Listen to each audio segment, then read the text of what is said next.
అణిచివేత పీడన అంటరానితనం లాంటి రుగ్మతలపై జీవితాంత పోరాడిన మహనీయుడు మహాత్మా జ్యోతిరావు పులే అని మల్లాపూర్ డివిజన్ కాంగ్రెస్ పార్టీ అధ్యక్షులు కప్పర సాయి కూడా అన్నారు.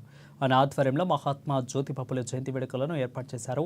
కార్యక్రమానికి కాంగ్రెస్ పార్టీ సీనియర్ నాయకులు కాప్రా సర్కిల్ ఇన్ఛార్జి సింగిరెడ్డి ధన్పాల్ రెడ్డి హాజరై జ్యోతిరావు పులే విగ్రహానికి పూలమాలలు వేసి నివాళులర్పించారు.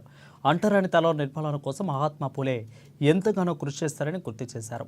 సామాజిక వివక్షను ఎదుర్కొంటున్న మహిళలకు సమానత్వం కోసం కృషి చేశారని, తన సతీమణి సావిత్రిబాయి పూలేకు చదువు నేర్పించి ఆమె ద్వారా ఎందరో మహిళలకు ఆయన చదువు చెప్పించారని అన్నారు.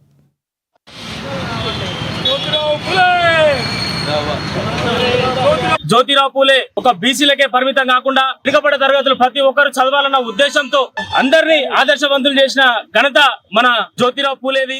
అలాంటి నాయకుడిని మనం స్మరించుకోవడం చాలా అదృష్టకరం. ఇలా గతంలో మనం చూసినాం, బీసీ నాయకుడు అంటే ఖాళీ ఏళ్ల మీద లెక్క పెట్టుకున్నట్టే ఉంటుండే. ఇలా బీసీ రిజర్వేషన్ ఇచ్చిన ఘనత కాంగ్రెస్ పార్టీది.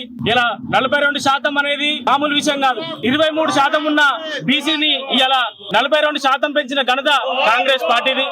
వాళ్ళు సహకరించిన విధానం చూస్తే చాలా గొప్ప విషయము. మరియు అలాగనే విద్యని ముందుకు తీసుకెళ్లిందంటే గౌరవనీయులు జ్యోతిరావు పుల్లే గారే గాని, సావిత్రిబాయి పుల్లే గారే గాని, వారి ఆధ్వర్యంలో ఈ రోజు మహిళలు ఈ రోజు ఇంత మంచిగా చదువుకోవడంలో ముందుకెళ్లడంలో వాళ్ళు తీసుకున్న చాలా పెద్ద బాధ్యత. అలాగే గతంలో ఎన్నో ఆచారాలు, ఎన్నో పద్ధతులు ఉంటుండే. ఒక స్త్రీ తన భర్త చనిపోతే ఈ స్త్రీని కూడా దానం చేసే ఇది ఆ రోజు ఆచారాలు నడిచిండే. అలాంటివి నిర్మూలించడంలో జ్యోతిరావు పుల్లే గారు వారు ఎన్నో ఆపడంలో వాళ్ళు చాలా కీలక భూమిక పోషించి చాలా మందిని మహిళలనే గాని విద్యావంతులను చేయడంలో వాళ్ళు కీలక పాత్ర పోషించినందుకు ఈ రోజు ప్రతి